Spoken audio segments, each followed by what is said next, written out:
Hello friends, I welcome you all on today's session on psychrometry under air conditioning, and today we are going to discuss about absolute humidity or vapor density.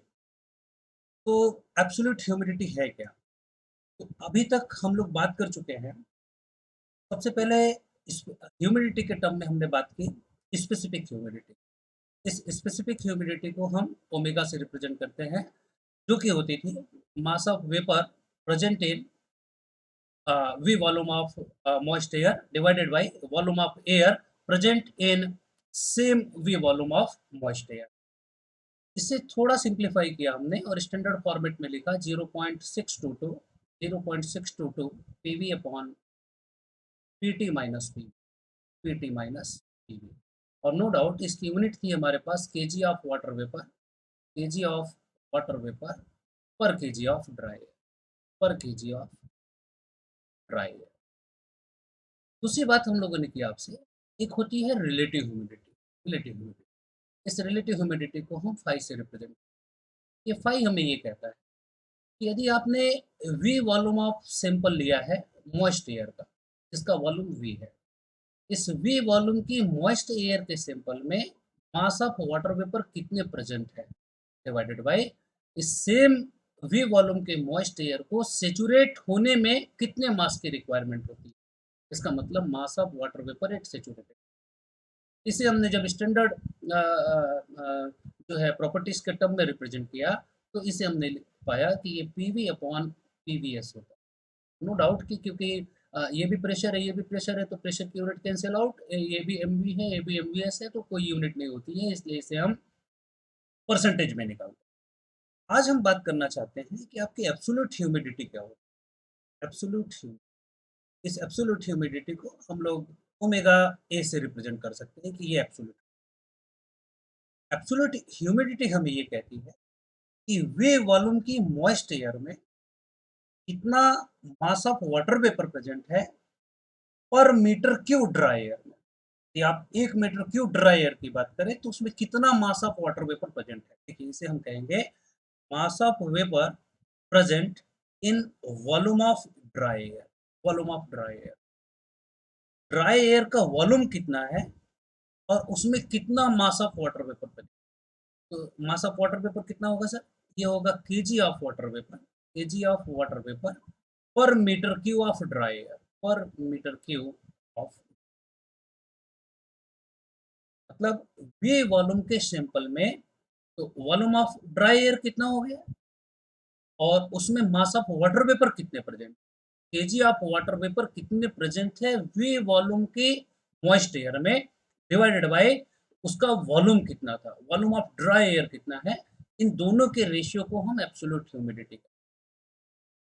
तो जो आगे चल के हम air conditioning की design करने वाले हैं, वो एयर कंडीशनिंग की डिज़ाइन जनरली आपकी स्पेसिफिक ह्यूमिडिटी और रिलेटिव ह्यूमिडिटी के इर्द गिर्द होती है।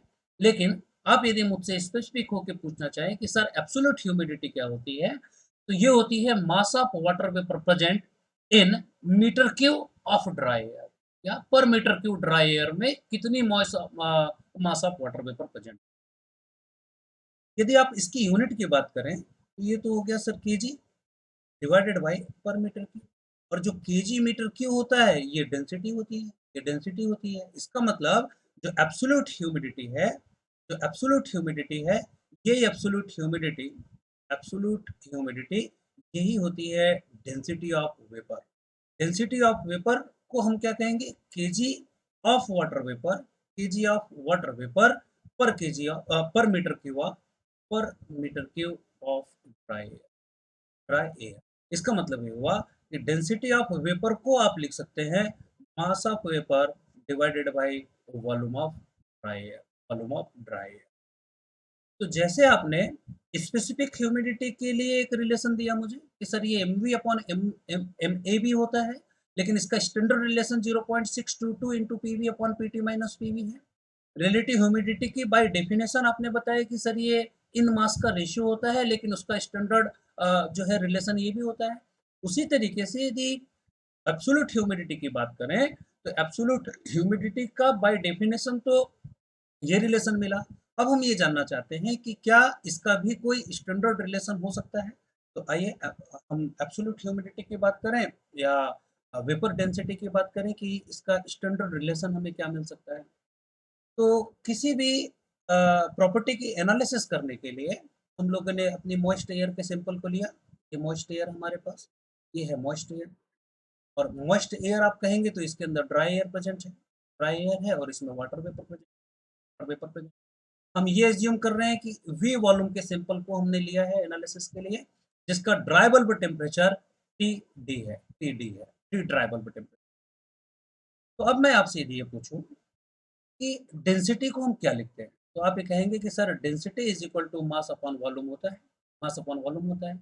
तो हम यहाँ से मास को यदि निकालना चाहें तो आप कहेंगे sir mass is equal to density into volume हो जाएगा, डेंसिटी इंटू वॉल्यूम हो जाएगा। तो यदि हम आपसे ये जानना चाहें कि इस मॉइस्ट एयर में कितना मास ऑफ वाटर वेपर प्रेजेंट है और कितना मास ऑफ ड्राई एयर है, तो आप यदि वाटर वेपर की बात करेंगे तो वाटर वेपर के लिए हम देखें तो mass of vapour is equal to density of vapour into volume occupied by vapour, volume occupied by vapour. तो फिर यदि हम पिछले कंसेप्ट को आपको रिकॉल कराएं तो हमने ये बात की थी कि यदि वी वॉल्यूम में हमारे पास कुछ ड्राई एयर प्रेजेंट है, ड्राई एयर प्रेजेंट है और इसी वी वॉल्यूम में हमारे पास में कुछ वाटर वेपर प्रेजेंट है, कुछ वाटर वेपर प्रेजेंट, ये हमारे पास वाटर वेपर और ये व्हाइट कलर में है हमारे पास ड्राई एयर। इसे हम कह रहे हैं कि ये हमारे पास ड्राई एयर है। तो यदि आप ड्राई एयर को यहाँ से वेकेंट कर दें सर, ड्राई एयर को वेकेंट कर दें मतलब हम बाहर निकाल लें, केवल यहाँ पे वाटर वेपर को छोड़े इस वी वॉल्यूम में, तो ये क्योंकि ये गैसियस फेस में है इसलिए ये कंप्लीट वॉल्यूम को ऑक्यूपाई कर लेंगे। और यदि कंप्लीट वॉल्यूम को ऑक्यूपाई कर लेंगे तो आप ये कह सकते हैं कि वॉल्यूम ऑफ वेपर इस केस में इक्वल हो जाएगा वी वॉल्यूम। इसी के अपोजिट हम फिर से बात करें आपसे कि साहब आप इस सैंपल में से आप वाटर वेपर को बाहर निकाल दीजिए, केवल ड्राई एयर के वॉल्यूम को छोड़िए। तो ड्राई एयर क्योंकि ये गैसियस फेस में है इसलिए इसे जितना भी वॉल्यूम मिलने वाला है ये पूरे वॉल्यूम को ऑक्यूपाई कर लेगा। इसलिए हम ये कह सकते हैं कि volume of air is equal to complete volume, complete volume. तो इस इक्वेशन को हम क्या लिख सकते हैं सर, इस इक्वेशन को थोड़ा और सिंप्लीफाई करें हम तो हम लिख सकते हैं mass of vapour is equal to density of vapour into V volume, जितना वॉल्यूम ऑक्यूपाई किया था हमने। अब सेम रिलेशन यदि हम आपके ड्राई एयर के लिए अप्लाई कर दें, सेम रिलेशन हम ड्राई एयर के लिए अप्लाई करें तो आप ये कहेंगे कि sir for dry air, for dry air mass of air, mass of air is equal to density of air into volume of air. और वॉल्यूम ऑफ एयर क्या हो जाएगी सर, वॉल्यूम ऑफ एयर को हम वी लिख सकते हैं। तो mass of air is equal to density of air into V हो जाएगा, इंटू वी हो जाएगा। अब एक रिलेशन हम देखना चाहते हैं स्पेसिफिक ह्यूमिडिटी का, स्पेसिफिक ह्यूमिडिटी। तो हम जानते हैं सर कि आपकी जो स्पेसिफिक ह्यूमिडिटी है, स्पेसिफिक ह्यूमिडिटी ओमेगा होती थी, जो कि है mass of vapour divided by mass of air, mass of air. Mass of vapour भी है हमारे पास, मास ऑफ एयर भी है, तो मास ऑफ वेपर को आप लिख सकते हैं density of vapour into V divided by mass of air को हम लिख सकते हैं density of air into volume. इस वी से ये भी कैंसिल आउट हो जाएगा। तो अब आप मुझे ये कह सकते हैं कि omega is equal to density of vapour divided by density of air. या हम डेंसिटी ऑफ वेपर निकालना चाहते हैं, क्यों, क्योंकि डेंसिटी ऑफ मॉइस्ट एयर निकालना चाहते हो आप, तो density of vapour is equal to density of air into आपकी स्पेसिफिक ह्यूमिडिटी हो जाएगी, स्पेसिफिक ह्यूमिडिटी हो जाएगी। और नो डाउट कि इसकी जो यूनिट होने वाली है, यूनिट होगी KG of water vapour, KG of water vapour divided by per metre cube of dry air, per metre cube. इसकी यूनिट क्या है, इसकी यूनिट है केजी ऑफ वाटर वेपर पर केजी ऑफ ड्राई एयर। ये देखिए इसकी यूनिट क्या होगी, इसकी यूनिट होगी KG of dry air divided by metre cube of dry air. तो केजी ऑफ ड्राई एयर से KG of dry air cancel out हो जाएगा, KG of water vapour divided by metre cube of dry air. तो density of ये है moist air. तो अब ये इसको क्या और हम सिंप्लीफाई कर सकते हैं, देख लेते हैं, देख लेते हैं। तो अभी हमें रिलेशन जो मिला है वो रिलेशन हमें कह रहा है सर जो आपकी डेंसिटी ऑफ वेपर है वो density of vapour is equal to omega into density of air होगी, जो कि KG of water vapour, KG of water vapour per metre cube of, per metre cube of dry air, dry air. अच्छा, अब हमारे पास में ये sample था, dry air का ये सैंपल था, ड्राई एयर और मॉइस्ट एयर का। इसे हम मॉइस्ट एयर कह दे रहे हैं। इसी मॉइस्ट एयर में आपकी ड्राई एयर भी है और इसी में वाटर वेपर भी है, वाटर वेपर भी है। इसका वॉल्यूम वी है, इसने टेम्परेचर टी ऑक्यूपाई किया है और ये टेम्परेचर आपका ड्राई बल्ब टेम्परेचर है ना, लेकिन ये केल्विन में है। यदि हम टी डी लिख दें तो ये ड्राई बल्ब टेम्परेचर है, बट ये डिग्री सेल्सियस में है, ठीक है ना। अच्छा, तो अब क्या आप मुझे जो यहाँ पे ड्राई एयर है, इस ड्राई एयर पे क्या हम आइडियल गैस इक्वेशन अप्लाई कर सकते हैं क्या? तो हम लिखते हैं apply ideal gas equation on dry air, है ना। Ideal gas equation on dry air, dry air. तो आइडियल गैस इक्वेशन क्या होती है सर? ये होती है P V is equal to M R T is equal to M R. तो अब आप मुझे बताइए, जब इसको हम ड्राई एयर पे अप्लाई करेंगे तो partial pressure of air into volume occupied by dry air is equal to mass of air into R of air into T into T. और ये टी क्या है? Dry bulb temperature. इस time में इस एयर का कितना टेम्परेचर है? अच्छा, इसको थोड़ा सिंप्लीफाई करें सर यदि हम, तो आप इसे कहेंगे कि sir pressure of air is equal to mass of air upon volume of air into R of air into T D कह सकते हैं, ड्राई बल्ब टेम्परेचर। और ये जो mass of air divided by volume of air है sir, ये क्या density of air हो जाएगी? बिल्कुल डेंसिटी ऑफ एयर हो जाएगी। तो इसे हम कह सकते हैं कि pressure of air is equal to density of air into R of air into T D, dry bulb temperature. अब हम इंटरेस्टेड हैं डेंसिटी ऑफ एयर कैलकुलेट निकालने के लिए। तो अब आप मुझे बताइए कि density of air is equal to pressure of air, partial pressure of air divided by R of air, R of air into T D हो जाएगा, इंटू टी डी हो जाएगा ड्राई बल्ब टेम्परेचर। अच्छा, अब ये जो पी ए है, इस हम जानते हैं जो आपके डाल्टन का प्रेशर लॉ है, पार्शियल प्रेशर लॉ, वो क्या बताता है कि जब जो टोटल प्रेशर है या जो एटमॉस्फेरिक प्रेशर है या जो बैरोमेट्रिक प्रेशर है, ये इक्वल होता है सर किसके? Partial pressure of vapour plus partial pressure of dry air. तो हम ये पी ए को क्या लिख सकते हैं? आप यहाँ पे लिख सकते हो मुझे कि sir P A is equal to total pressure minus vapour pressure, minus vapour pressure. तो यहाँ से पी ए को रिप्लेस कर देते हैं हम। तो ये इक्वेशन क्या बनने वाली है सर?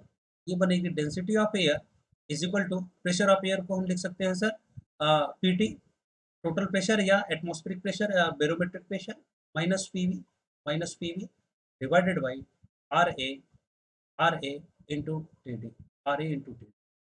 ये इसकी यूनिट क्या आना चाहिए? इसकी यूनिट आना चाहिए sir KG of dry air, KG of dry air divided by metre cube of dry air, metre cube of dry air, of dry air. अब समझिए सर, इन जनरल ये जो प्रेशर है, ये प्रेशर हम बार में रखने वाले हैं। एटमॉस्फेरिक प्रेशर 1 बार है, तो इसे आप रखोगे बार में।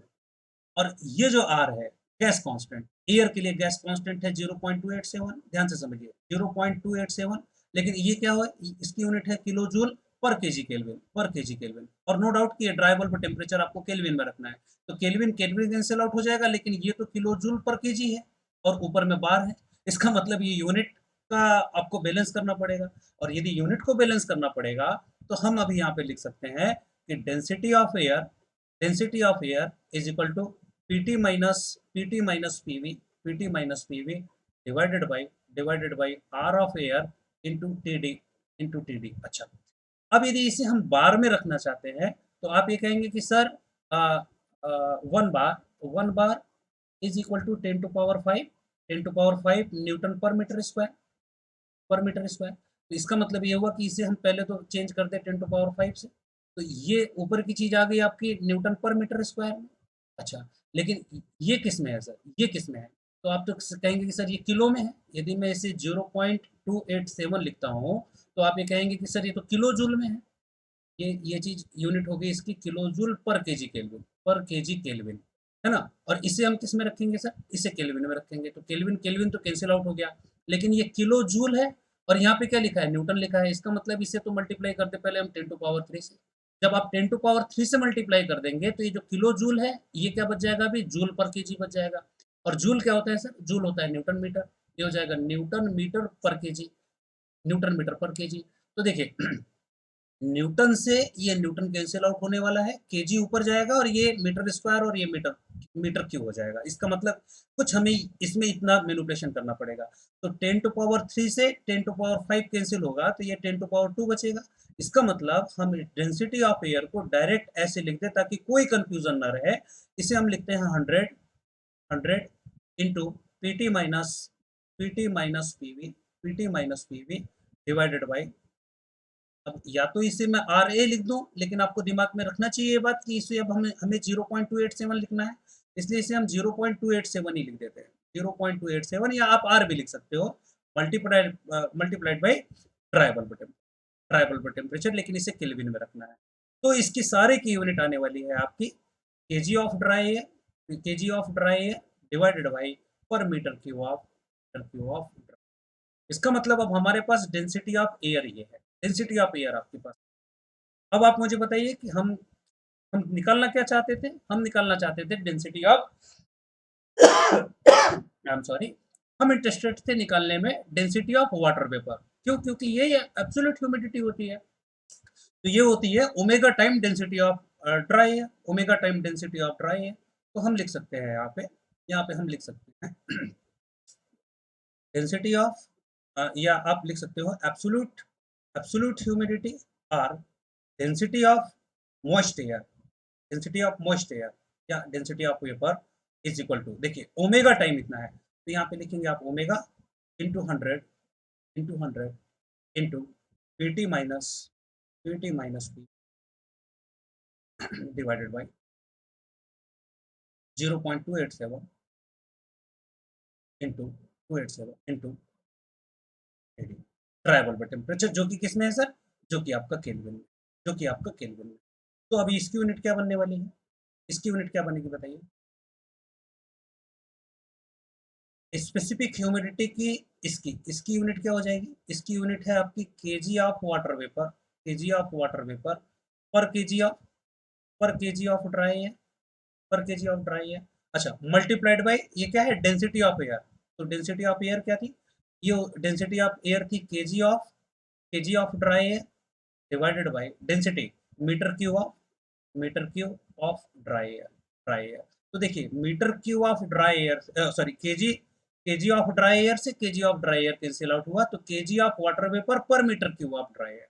तो इसकी यूनिट क्या बनेगी? KG of water vapour per metre cube. ये है आपके एब्सोल्यूट ह्यूमिडिटी और डेंसिटी ऑफ वाटर वेपर। ठीक है, तो नेक्स्ट क्लास में हम देखेंगे कि एंथैल्पी ऑफ मॉइस्ट एयर क्या होती है। उसके बाद इन सारी चीज़ों को एक साथ इनलिस्ट करेंगे और कुछ न्यूमेरिकल प्रॉब्लम्स हम डिस्कस करेंगे। तो आज की क्लास को हम यहीं पे एंड करते हैं। इस वीडियो को ज़रूर आप लाइक कीजिए, कमेंट कीजिए, अपने फ्रेंड्स के साथ शेयर कीजिए, चैनल को प्लीज़ आप लोग सब्सक्राइब कर लीजिए। आप लोगों ने बहुत पेशेंस के साथ इस लेक्चर को देखा, इसके लिए बहुत बहुत धन्यवाद। आप सब लोगों का दिन शुभ हो। Thank you so much.